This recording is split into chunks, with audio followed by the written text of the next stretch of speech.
Tarte hau Tolosako udalak babesten du. Bueno, udalbatza pleno ezoikoa da, gaurkoa, eta lehendabiziko puntua da 2019 bat erreparoa. Esan behar dizuet, irizpenaren 3. orrian, azken aurreko paragrafoan agertzen da udaltzaingoaren zerbitzua eta da kultura departamentua. Hor dago hanka sartze txiki bat. Eta zuzenketa hori egingo dugu diktamenean eta zuzenketa horrekin proposatzen da. Bai, bueno, arratsaldeon.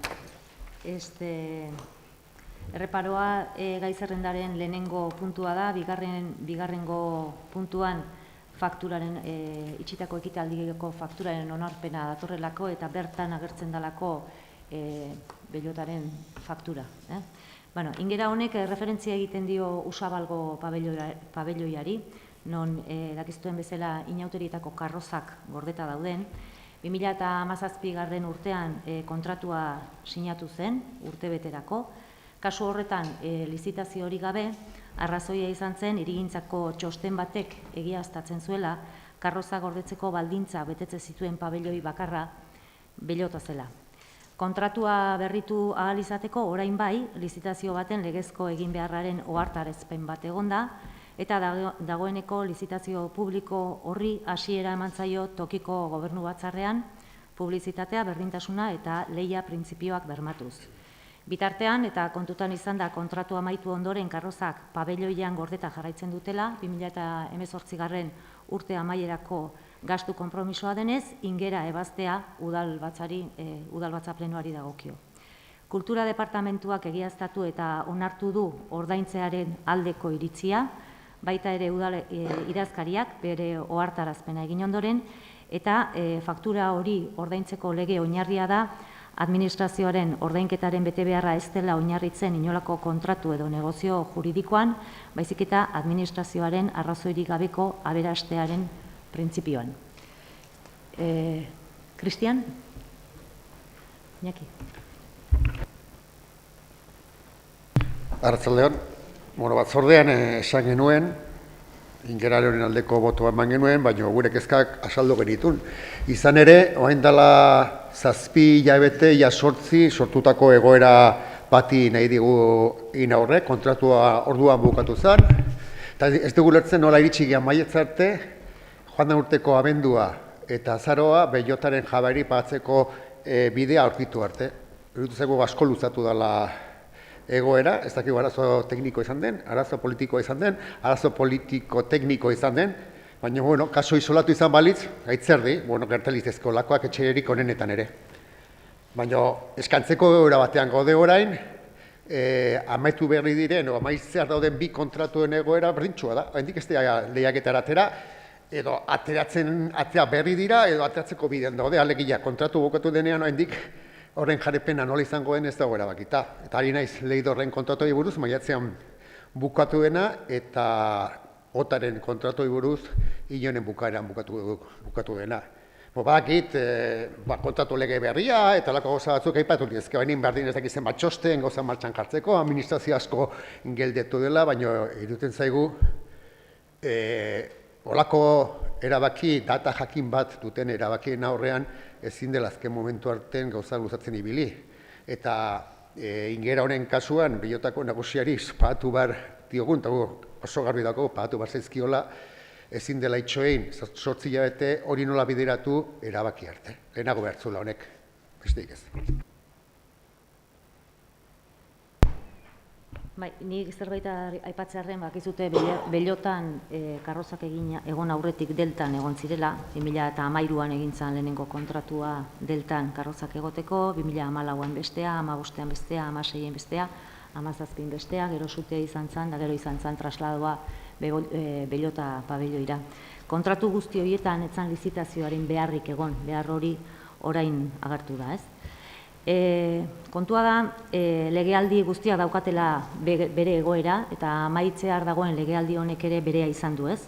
Legealdi honetan, hainbat korapilo askatu behar izan ditugu, kasu honetan, eta faktura honi dagokionez, udal batzari dagokio iritzia ematea, lehen aipatu ditudan arrazoiak direla medio. Beste hainbatetan, alkateak egin behar izan dio aurre egoerari, eta izan dira hainbat kasu, ez?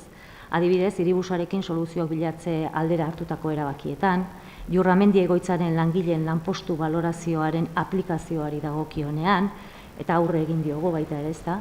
Baita ere, enplegu planari, enplegu plana gauzatzea izan da, beste askatu beharreko korapilo bat, eragile guztien adostasunekin egindana legealdi hontan, edo Tolosako musika bandaren 25 urteko hitzarmena izan da beste korapilo bat ere askatu egin dana, ez?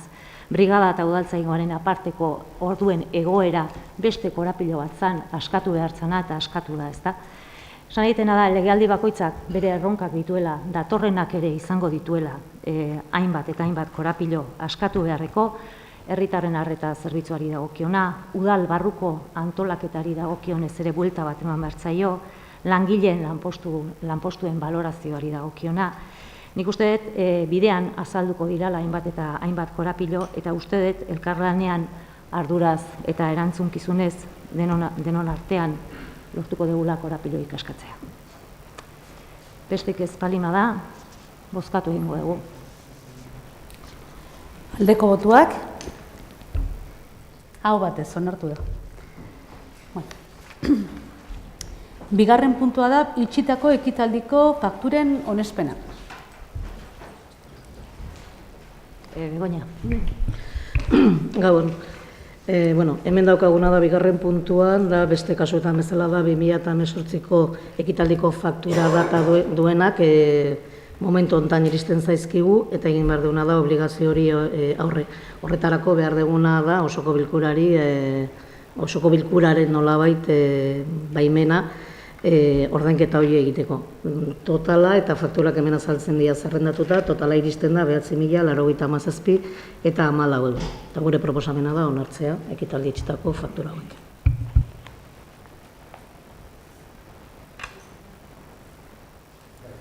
Lehenago esan dugun bezala, hor Bellotaren faktura da ondina, eta esan dugun bezala, onartzeko prest gaude, nahiz eta alkateak aurre erostiko bat jo duen, errubien bezala eta indako galdeari zion erantzun, baina bueno. Zer, igual, nahi dezuna da, referentzia egitea, aipatu dituzun bi kontratu hori, eta egingo diot, ez? Leidorko kontratu txiki baten bitartez luzatu da irailerako jarriko da martxan lizitazio berria, eta otarena ere luzapen horiek legearen barruan daude, eta horrek aukera emango digu lizitazioa ateratzeko garaian plieguak askoz ere aztertuagoak eta landuagoak ateratzeko, eta nik uste dut legean barruan daudenez gainea ez dela ezoiko beste ezer, baina, bueno, bozkatzera pasako gara orduan. Hola, zer blanko ondo ordezkatzazu nuke fullback bezala.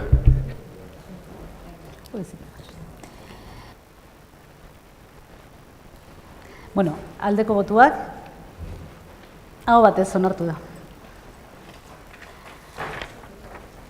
Hirugarren puntua, hasierako onespena 2019/7 kreditu aldaketarako espedientea, kreditu gehigarrien modalidadean. Kasu honetan egingoetena izango da hirugarren puntua eta laugarrena pixkat batea aipatu eta gero bozkatuko dugu aparte, garbanima da. Hirugarren puntuan, kasu honetan azaltzen diguna da 7,2019ko kreditu aldaketa, hemen esplikatu genuen ogasun batzordean, eta hemen aurri egin nahi duguna da iaz osoko bilkuran hartutako erabaki bati, eta zala 10.000 euroko diru laguntza izatea emakumeen trainera, eta hau tramitatzen dugu 7,2019ko kreditu aldaketa batekin, da gehigarri modalitatekoa, eta finantziatuko da gerakinetatik. Hemen adibidez gero ja diru laguntza honen proposamena lotuta daraman da diru laguntzaren eraskina aldatzea, eta hemen edukiko genituzkena izango zen bi proposamen.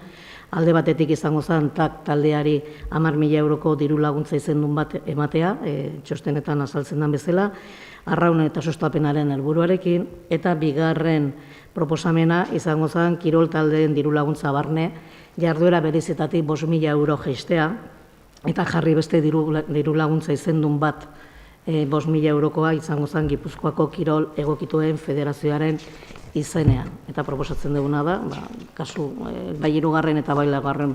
puntuari aldeko botoa ematea.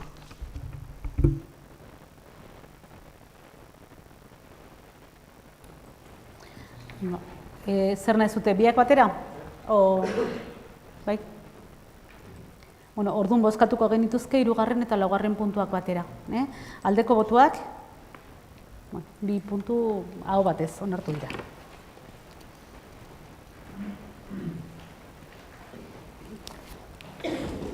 Bosgarrena, 2018ko aurrekontuaren likidazioaren berri ematea.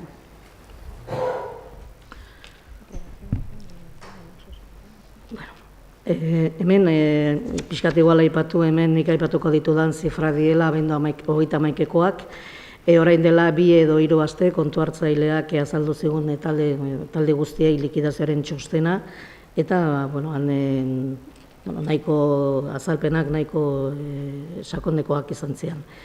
Hemen komentatzen duguna da, hasierako aurrekontua 2017an onartu genuena izan zen 25.181.000 eurokoa gutxi gora bera, eta behin betikoa izan da 31.608.000 eurokoa borobilduta.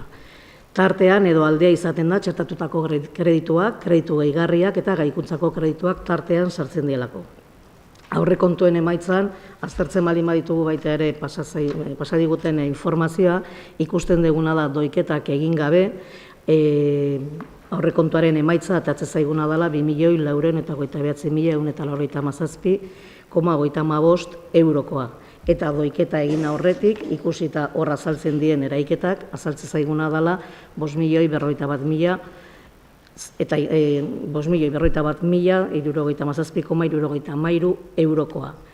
Likidazioak, igual hemen aipatzeko, likidazioak ez dira zifra hutsak, eta hemen kontutan hartu behar duguna da, likidazioa aurkezten dugunen txostenen, azaltzen zaiguna da, baita ere noraino gauzatu diren sarrerak eta gastuak, noraino gauzatu diren baita ere onartutako eskubideak eta obligazioak, baita ere aipatzen da itxitako ekitaldietan noraino burutu dien ordainketak eta kobratu gabeko saldoak, eta horrez aparte baita ere aipatzen zaiguna da baita saldo kobraitza estimazioa. Hau da, gehatzen dien zorrak, beraukera edukiko genituzkenik kobratzeko. Denak aztertuta eta emaitzak guztiak erreparatuta ikusten duguna da emaitzak direla gutxi gora bera beste urtekotan bezalakoak, zifra guztiak iristen dira 180 pasata, kontutan hartuta zifra diela abenduko 31koak. Eta gastuetan, igual zifra batzuk aipatzekotan, gastuetan ikusten duguna da eraiketa arrunteetan iritsi garela 186,87koa, zifra ona, eta kapital eraiketak hemen pixkat bajoagoa eta zaigu beste urtekin konparatuta dela 145,26koa, baina hemen txostenen edo likidazioan baita ere azaltzen da esplikazioa bezala, martxoan jarri zala martxan kontratazio lege berria, eta hau izan duna, edo egin du nahi da, eragina handia izan du, kontratazioak egitekotan, eta hemen ikusten da, pixkat jetxi degula, konparatzen baldin badegu beste urteko zifrekin. Hau izango zen gastuetan sartuta eta sarrerak aztertzen baldin baditugu, kontutan harturik onartutako eskubideak eta noraino gauzatu diren eskubideak beste urteko parametrotan gabiltza eta da berriro 180tik pasata. Eta, hemen ez da azaltzen banatu zaigun informazioetan, baina bai likidazio txostenen talde guztia daukaguna, horra azaltzen da baita ere da, beste ekitalitako obligazio guztiak ere burutu izan diela. Berez, orokorretan datuak onak dira, eta, konparatzen baldin badegu beste urteekin gabiltza parametro horietan. Eta likidazio egiten deunen baita ere azaltzen zaiguna da gerakinaren zifra, eta gerakinaren zifra hor bai azaltzen zaigula banatu zaigun informazioan, hasieran azaltzen da 2018garren 12-31an ze zifra izango zen, eta hor, eraiketa batzuk eginda informazioan azaltzen zaigun bezala, gastu orokorretarako edukiko genituzken gerakinak dira 11.986.062,43 euro, zifra nahiko ona eta txukuna.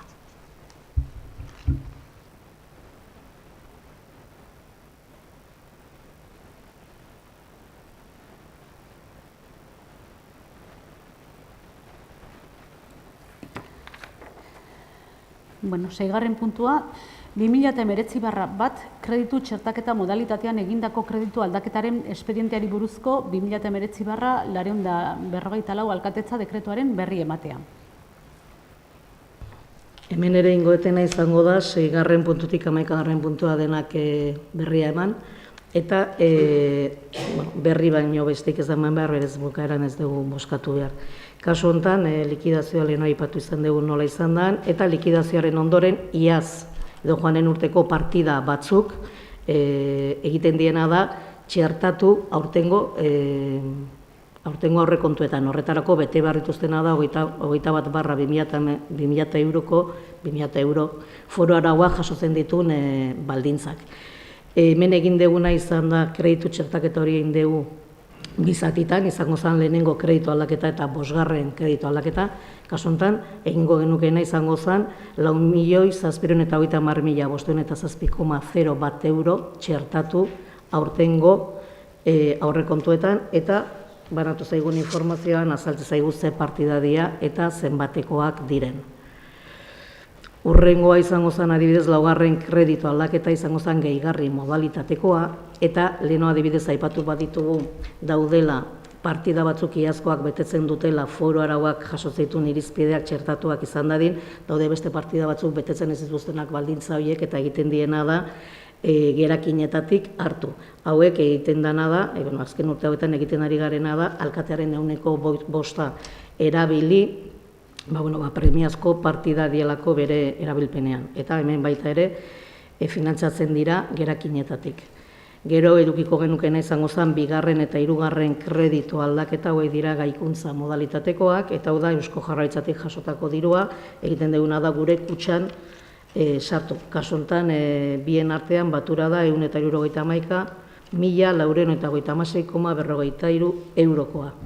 Eta 6. kreditu aldaketa, hau baita ere izango zen gehigarri modalitatekoa, berez finantziatuko zen gerakinetatik, kasu honetan alkatearen 5%tik harturik, eta kopurua izango zen 35.267 eurokoa, eta kasu honetan hau da behar genuen dirua aurre egiteko gaur egun profilean azaltzen den kontratuari dela inauteriko karroza gordetzeko pabilloi industrial baten alokairua horri aurre egiteko. Eta hauek izango zian kreditu aldaketa guztiak 6. puntutik 11. puntua adierazita daudenak.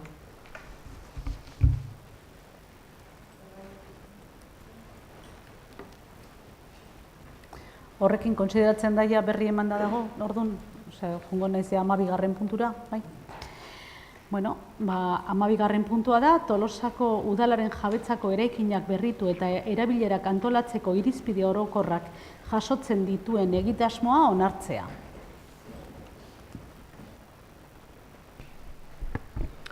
Bai, Gabon, nondik nora jundan proiektua pixkat azaltzeko, komentatu jatorria Tolosatzenen sortu zala, Tolosatzenen herritarrak bertan halako hutsune batzuk edo adierazi duten udal ekipamenduen inguruan, eta eskaera horri erantzunez edo diagnostiko bat idazteari ekin zitzaion. Lan hau Iritikat enpresakok burutu dute. Diagnostiko hortik abiatuz epertaineko beharrei buruzko ikerketa eta plangintza estrategikoa egitea erabaki zen. Nik uste izango duen herriarekiko izango duen implikazioagatik eta proiektuaren tamainagatik eta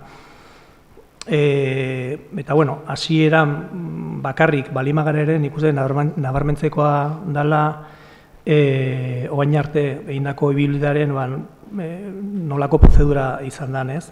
Alde batetio sortzen dela herritarren eskara batetik partaidetza prozesu batean udalak antolatutako partaidetza prozesu batetik, horri erantzuteko nolabait udalaren implikazioa ikusten dela, nolabait lanketa zeharkakotasunez landutako lanketa bat daola, sail guztik implikatuta darelako, adostasun politiko bat daolako proiektuaren inguruan, eta eta nolabait hori bukatzeko berriro kontu emateko kontzeptu hortan berriro monografiko bat antolatu zala herritarrekin landutako proiektu horren kontu emateko eta aldi beren ekarpen berriak edo jasotzeko, ez? Ez da hemen bukatuko, bakarrik proiektuaren hasieran gare, hemendik aurrea burutu imarko die saio gehiago, bai udal barruan, bai lanketa politikoa beharko dutenak ere, eta baita ere parte hartze prozesuak edo egon barko dienak, eragileek eta herritarrek beraiek aportazioak edo proiektu barruan txertatzeko, ez? Eta besteik ez, eskerrak eman iritikatekoei eta berezik orain Ainoa Arrandoneari etortzeagatio azalpenak ematea. Zer. Kaixo, arratsaldeon, esan duen bezala Ainoa naiz, Iritikat kooperatibako kidea, eta saiatuko naiz azaltzen labur, azkenean 2 urteko prozesu hontan atera ditugun edo gako garrantzitsunak. Bai, orduan, sarrera agian pixkate saltatuko dut, azkenean berak azaldu dolako nondik datorren edo prozesu honen beharra. Orduan zuzenean joko dut azaltzera zelan fase eduki ditun prozesu honek. 2 fase diferentziatu eduki ditu, lehenengoan diagnostikoaren fasea izan zen, udal ekipamendu eta jardueren azterketa bat egin zen, eta horren segidan lehenengo proposamen bat garatu zen, eraikin eta jarduera horientzako. Hori izan zen lehenengo fasea. Bigarren fasean berriz, hori oinarri hartuta, lehenengo faseko proposamena, hori zuzendu, hori osatu eta ekintza planarekin batera osatu zen. Orduan, hor izango liratezke 2 faseak. Metodologiari dagokionez, metodologiari dagokionez, esan dezagun 2 aldiz osatu dela ziklo paretsua edo, hasiera batean datu bilketa bat egin da, bilerak egin dira maila teknikoan udal teknikariekin sailez sail eta baita bilera amankomun batzuk, bilerak egin dira mahai politikoan, saiatu dena eta lortu da kontsentsu politiko bat edukitzea, eta kontrastea eginda herritarrekin baita ere, berak aipatu duen bezala, tolosatzen prozesuaren baitan, egin baitzen saio bat, non herritarrei aurkeztu zitzaien prozesua, eta beraiek ekarpenak egiteko edo aukera eukizuten. Jasotako emaitzei daukionez bai, 2 fasetan banatu ditugu, bai. Lehenengo fasean 2 txosten garatu ziren, alde batetik eraikinen katalogo bat, non azterketa zehatz bat egin zen Tolosako 18 ekipamendu, kultur ekipamenduena, eta bestetik lehenengo proposamen bat garatu zen. Txosten diferentziatutan. Eta hirugarren txostena litzateke 2. fasekoan, non saiatu den bateratzen, prozesu guztian zehar ateratako emaitzak, eta proposamen osatu eta zuzendua idatzi dugu, eta ekintza plana, hori gauzatze aldera, ekintza plana baitare. Pixkat azalduko ditut gainetik, fase bakoitzan ze prozesu segitu dugun, orduan diagnostikoaren ataelan, lehendabiziko egin genuen izan zen, pixkat gaur egun Tolosako kultur udal eraikinek dituzten erabileren sailkapen bat, pixkat gu ere kokatzeko, nola atean zeuden eraikin bakoitza, eta gero egin genuen izan zen, aipatutako 18 eraikin horietako bakoitzarentzat fitxa bat garatu. Pasatzen baduzu, hori da. Orduan, fitxa bakoitzan egiten genuen izan zen lehendabizi eraikina aztertu osorik, irizpide batzu jarri genitun eta irizpide horien balorazio bat egin genuen eraikinez eraikin, bakoitzaren oinak atera genitun, eta gero fitxan barruan baita ere, eraikin bakoitzaren fitxan, baloratzen genitun bertan ematen ziren jarduerak eta horien egokitasuna. Orduan hori izan zen, pixkat, katalogo horren muina edo, 18 eraikinen banan-banakako fitxak. Bai, pasatu, gehiago, pasa, orduan. Behin ikerketa hori eginda, bai, udale eraikinaren banan-banan, ikusi horrena izan zen, arazo batzuk edo errepikatzen zirela eraikin askotan. Bai, orduan, arazo nagusi horiek zein izan ziren, lau horiek detektatu genitun batez ere. Alde batetik batzuk gaino okupazioa edo zuten, bai, saturatuta daude, daukaten aktibitate handiaren gatik, beste batzuk zaharkituta daudela ikusi genitun eta ezin beste birgaitze bat behar dute. Beste batzuk azpi erabilita daudela ikusi genuen, hau da, daukaten espazioa ez dagoela aprobetxatuta eguneko egunean, eta beste batzun kasuan ikusten genuen azkenean pixkat bertan ematen ziren jarduerek edo koherentzia falta bat edo zutela. Azkenean erabakia jundelako hartzen pixkat inongo hildo estrategikoa segitu gabe. Orduan, arazo nagusi horiek kontutan hartuta eta aurretik aipatutako azterketa, egin genuen izan zen 18 eraikin horiek pixkat sailkatu 3 bloketan. Batetik, bertan ematen ziren jarduerak leku aldaketa bat behar zituzten eraikinak, bestetik jarduera horiek ongi ikusten genitun toki horietan, baino eraikinak hobekuntzak behar zituen, lanak egin behar ziren bertan, eta beste 3. bat ongi ikusten genituna, bai jarduera aldetik eta bai espazio aldetik. Orduan, hau izango zein pixkat lehenengo diagnostikoaren bukaera, eta lehenengo fasean egin genuen izan zen, diagnostiko hau hartuta osatu genuen proposamen bat. Orduan, oain ez dizut azalduko proposamena, zatik lehen esan dizuten bezala, bigarren fase hortan egin duguna izan da proposamen hori hartu, zuzendu eta osatu. Orduan, bigarren fase honei deitu diogu berrantolaketarako plan estrategikoa. Eta, zergatik deitu diogu horrela? Ikusten genuen azkenean, jarduerak birrantolatzerako orduan, Tolosaren izaera eta potentzialitatea izan dugu oinarri. Eta hori sustatze aldera, ekipamenduez haratago, doan proposamen estrategiko bat burutu beharra zegoela.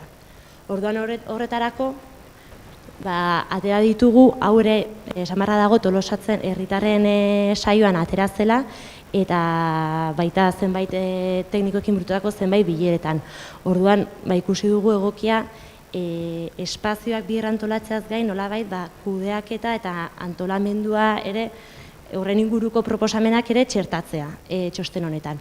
Orduan proposamen horiek, edo kontzeptu gako horiek, lautan edo definitu ditugu, alde batetik izango zen, pixkat marka bat sortzea, Tolosa kultura deitu diguna, hori gure proposamena izan da, baina azkenean marka bat, pixkat Tolosako kultura potentziatzea aldera.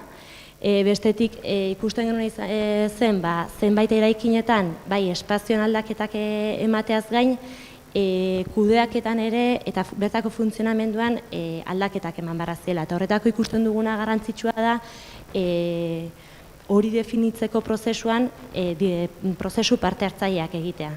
Azkenean, nahi baldin badugu, bertako eragile eta hori erabiliko duten eragile eta herritarrak inplikatzea, garrantzitsua da funtzionatzeko definizioan ere beraiek parte izatea. Eta horren arira ikusten genuen ere kogestioaren kontzeptua ere txertatu beharra zegoela prozesu honetan. Azkenin nahi baldin badugu prozesua espazioa barkatu diseinatzerako orduan edo eta funtzionamendua erabakitzerako orduan nolako izango den herritarrak eta inplikatzen nahi baldin badugu zer esanik ez gerorako funtzionamenduan eta gestioan. Herritarrak eta eragileak ikusten dugu udalarekin batera izan behar direla espazioen kudeatzaile. hori hirugarren kontzeptu gapoa, eta laugarrena izango zen pixkat efizientzia eta polibalentziarena. Prozesu honetan zehar, behin baino gehiotan topo egin dugu, batez ere teknikariekin hitz egiterakoan edo eragileekin, bakoitzak, tendentzia dago bakoitzak bere espazioa eskatze aldera. Eta guk uste dugu geroz eta gehiago pixkat horretik aldendu beharra dagoela, eta espazioak geroz eta polibalentegoak eta erabileran hitzekoak izan beharra diela. Orduan hori pixkat izango litzateke espazioen berrantolaketari gehitu dioguna, bigarren fase honetan. Orduan, orain bueltatuz, nola definitu dugun, kontsentsu politikoa gainera izan da, nola gelditu dien espazioen proposamenak, hemen ikusi dezakezue bukaerako mapa edo izango zena, eta pasatu, favorez. Esan barra dago, lehenengo fasean aztertu genituela 18 eraikin, eta bigarren fase honetan 18 eraikinak aztertu ditugu baita ere, baina ikusi zen garrantzitsua batez ere 8 eraikinetan zentratzea. 8 eraikin hauek ikusten baitzien ziela estrategikoenak. Orduan, eta aparte ikusten zen ezinezkoa zela 18 eraikinetan zehaztasuneko ekintza plan bat idaztea. Orduan hor borobilduta ikusten dituzen eraikinak dira, pixkat eraikin gako edo traktore moduan definitu ditugunak, eta horiek izan dira pixkat sakontasun gehiagokin landu ditugunak. Orduan, hauek izango liratezke pixkat eraikin gakoak, eta hau, hemen zerrenda moduan jarri dugu, azkenean eraikin gako horientzako kontsentsu politikoan adostutako erabilerak, espazio bakoitzaren dako. Orduan, lehendabizikoa hitzaren etxea, eta esan barra dago ere, izan zela pixkat bigarren fase honetan kezka edo sortu zuena, eta horren arira bilera batzuk egin ziren, eta azkenik erabakitzen hitzaren etxea, lehenagoko kulturetxea deitu dioguna, bertan liburutegia kokatzea.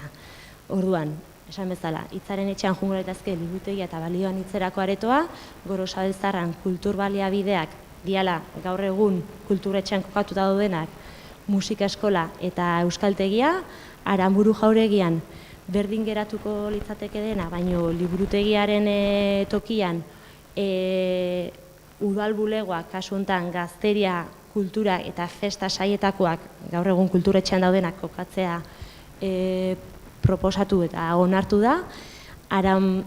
Errotan bidaiaren txokoa mantenduko litzateke eta beste pisuetan gazte topagunea, Abastos eta Meteorioarresen ikusten zen erabilera egokia zela espazioentzat, baina kudeaketan edo buelta bat eman beharko litzatekeela, orduan, kasu hortan aldaketa hortik doa, ferialekoan kirol jarduerak eta erabilerak anitzerako gunea, Unipapel, momentuz gaur egungo erabilerak eta gero libre dagoen espazioan, industria sortzaileako espazioa, eta azkenik Euskararen etxea iturritza utzi dugu pixka eta asterisko batekin, lanketa eginda zegoelako, eta ongi ikusten zen bertan Euskararen etxea, hau da, Itzol Euskaltegia bertan kokatzea, hala ere momentuz onartu zen, hori Gorosabelen geldituko dela, eta gelditu dela aukera moduan txosten honetan. Orduan, 8 eraikin hauentzako egin duguna izan da garatu hor ikusten dituzuen puntuak. Alde batetik izaera definitu dugu, programa arkitektonikoa definitu da, kudeaketa eredua, ze parte hartzaile egongo dian bertan, ze jarduera aldaketa eman bardien erabilera berri horiek espazio horietan eman ahal izateko, ze bide horri segitu behar den hortarako, eta gero aurrekontu orientagarri bat. Orduan, oain erakutsiko dizuguna da eredu bat, ikusteko pixkat 8 eraikin horien fitxak nola osatu ditugun. Orduan, hor ikusten dituzue jarduerak, hemen taula, esan bezala, eraikin bakoitzak izango luke horrelako taula bat. Izaera, programa arkitektonikoa, kudeaketa eredua, parte hartzaileak, jarduerenetan aldaketak, bide horria eta aurrekontu orientagarri bat. Honetaz gain, sartu ditugu, bakoitzaren, eraikin bakoitzaren plantak eta bertan egin duguna izan da espazioaren banaketa bat, baina azpimarratu nahi dugu hemen jarri dugun espazioen banaketa bat dela ikusteko azkenean jarduera horrek eraikin hortan enkajoa duela. Bai, ez du esan nahi, liburutegiko lehenengo solairuan aurren txokoa hor joan behar dunik, baizik eta kabida duela erabilera horrek eraikin horretan. Eta azkenik, egin duguna izan da, pixkat aldaketa guzti hauek eman ahal izateko, ekintza plan bat, eta azkenean aldaketa horiek kronologikoki denboran zehar, ze modutan joan barko liratezken. Orduan, 4 fase definitu ditugu, eta fase bakoitzan, ze prozesu parte hartzaile egin beharko dian, ze proiektu arkitektoniko, ze birkokapen egin beharko dian, toki batean obrak egin ahal izateko, bestera eraman, eta orduan hor dituzue, gutxi gora bera, 4 fasoiek markatuta, 5 eraikinentzat. 3 ez ditugu sartu, orbean izartxo batekin daude, azkenean Unipapel, Ferialekoa eta Iturritza ikusten ditugulako, azkenean prozesu independenteak edo izan daitezkela, eta ez daudela baldintzatuak besteen aldaketekin. Eta, hoxe izan da pixkat. 2 urte hauetan egindako lana, mutxan kontatuta. Zakite galderak?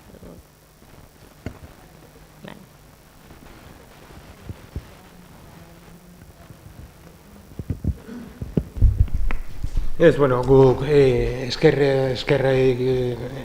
eskerrik asko, eta guk badakigu hau azkenen epe luzerako lana izango da, ez? Ze azkenen ekipamendu erekin eta guzti oso garrantzitsuak daude hor barruan sartuta, baina guk prest gaude lana egiteko konsensuk bilatzeko eta gure babesa oso emateko lan hau aurrera ateratzeko. Mila esker.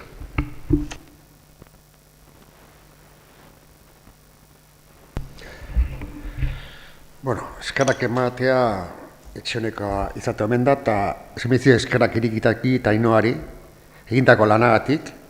Egia esan, entregatu zen iguten txostenarekin, gauza batzuk ez ditu, non dekusten, beste atzeko beto, baina behitzat eman zigun argazki oso potentea eta oso zehatza zeintzu ziren Tolosako udalen jabepean zeuden eraikinen egoerak, erabilerak eta zerronken aurrean gunden.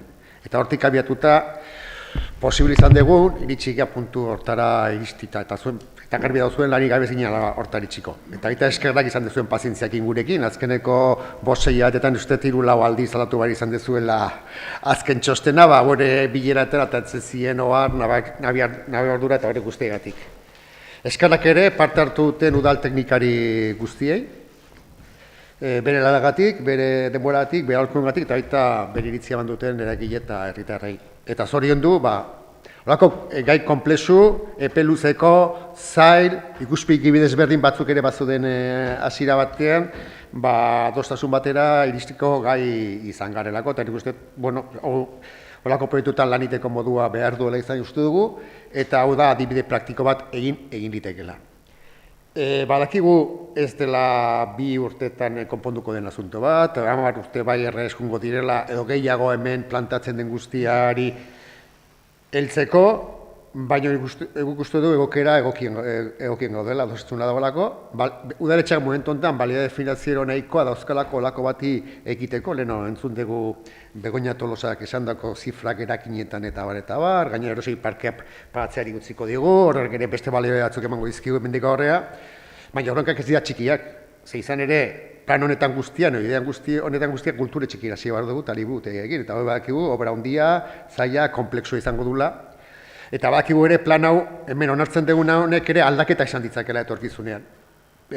Agertuko dira lazoak, agertuko dira behar berriak, zebain Tolosan egiten diren gauza batzuk, hain dela 5 urte ziren egiten, eta tokia daukate udalea ikinetan. Orduan, hemen 5-6 urtera, Tolosar herri aktiboni, honetako biztanlei ze okuritu dakieken, nor daki, gauza interesgarri asko okuritzen bazizkie. Orduan, azpimarratu adostasuna, azpimarratu bagaudela ekonomikoki honi ja ekiteko moduan, eta guztion helburua izan barko lukela atorren legegintzaldian gutxienez emakumeetxez aparte, hori hor dago, eta nola ere hemen txertatzen da proiektu honetan, orain bat okupatuko dulako, kulturetxea berri bat izatea, liburuzko doktore atsegin eta funtzional batekin.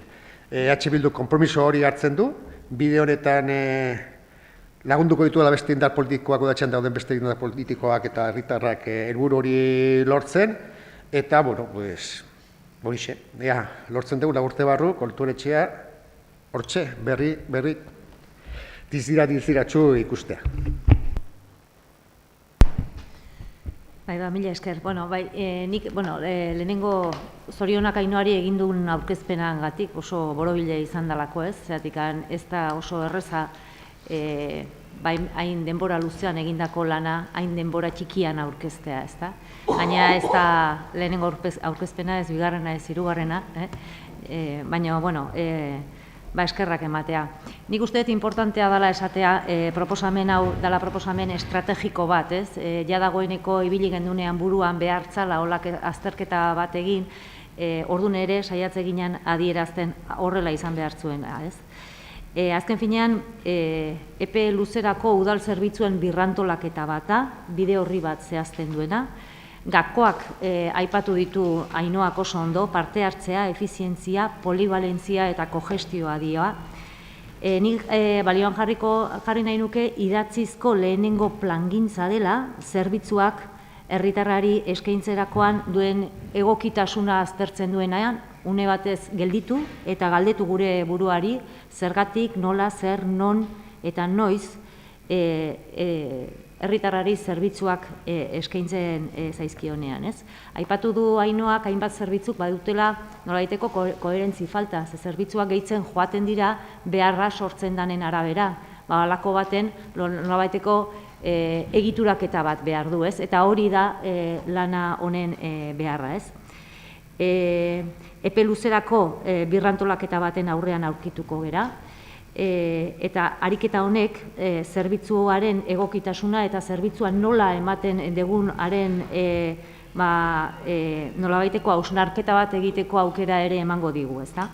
Ez dalako bakarriko kapen aldaketa bat, baizik eta Ainoak esplikatu duen bezala, zerbitzu hori nola ematen dugun eta baliabideak nola erabiltzen dian birplanteatzeko ere balioko digu. Prozesuak fase ezberdinak izan ditu, aipatu ditu Ainoak, lehenengo pausua izan zen beharra ikustea, ez? Eta diagnostiko azterketa hori egitea erabakitzea, ez da? Gero uztartzea, jakintza teknikoa eta baita ere parte hartzea, planaren inguruko konsensua bilatzea, ekintza plan bat definitzea bigarrengo fase batean eta baita ere eraikin traktoreen programa, ez?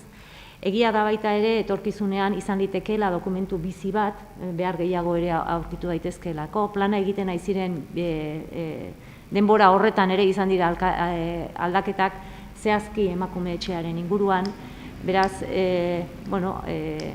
dokumentu importantea izango da, dokumentu horren gainean lanean jarraitzeko, ez. Beraz, mila esker, nik baita eskerrak ematen diet, parte hartu duten herritar guztiri, langilei eta bereziki hiritik ateko lagunei.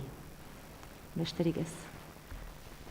Besterik ez baldin badaukagu, legealdi honetan izango dugu oharren bat, onartu inbar dugu? Ez que igual bozkatu behar duzu, Uste nun etzala bozkatzen. Oain falta da ez aprobatzea, sartu dugu. Venga, ba. Bueno, aldeko botuak? Hau batez, onartu da. Bai, eta galdera erregurik ez dago, aparteko osoko bilkura dalako, baina bakarrik gogorarazi azkeneko plenoa izango degula, ekainaren 12an, bai? Bakarrik akta onartzeko, eta han izango dugu aukera elkarra gurtzeko, beraz. Bai, gero, gauzatxo bate, jasoko dezute, zinegotziek korporatiboek egin behar dezute azkeneko aitorpena eta sartzen diren o sartzen zeratenak baita ere egin behar dezute aurreneko aitorpena. Bueno, jarraitzen dezutenekin batekin nahikoa izango da. Izango da ondasunen eta jardueren deklarazioa jasoko dezute e-mail batean ale bat ja deklarazioa egiteko eta kontaktuan jarri idazkaritzarekin nire aurrean izenpetzeko. Hori esan behar nizuen, bale? Ez dago galdera erregurik, baina igorrek aipamen txiki bat egin nahi du. Bai, ez aprobetxatu nahiko nuke gogoratzeko, asteburu honetan Jose Luis Longaron juntzaiu. Dena dakigun bezala, kulturetxeko tailerretan hasieratik beste zenbait pertsonakin batea aurre eman duen proiektu bat. Eta, nik leheno garik esan duen modun, ustera noan oitakoan hau, eta jende asko eta oso interesgarria ezautu jat, azkeneko bi legislatura horietan, eta horietako bat Jose Luis Longaron zan. Bere humiltasunetiken eta bere patxadatikan zenbat jendek deskurritu duen bere barrenen gaitasun kulturalak bazeudela. Eta, gainez, guain fetxa hauetan, ekainean beti kulturetxeko tailerrekoek erakusketa bat zuten, eta, urten zeharre bai, baina un hortan bereziki, gero zerbeza hartzea gute ginean, eta lasai kontutaz hitzein, eta guztua, eta gauza askotaz hitzein, eta disfrutatu behaekin. Hemendikan bere familia idala unai besarkada hundi bat, asko batzea galabetaz. Venga.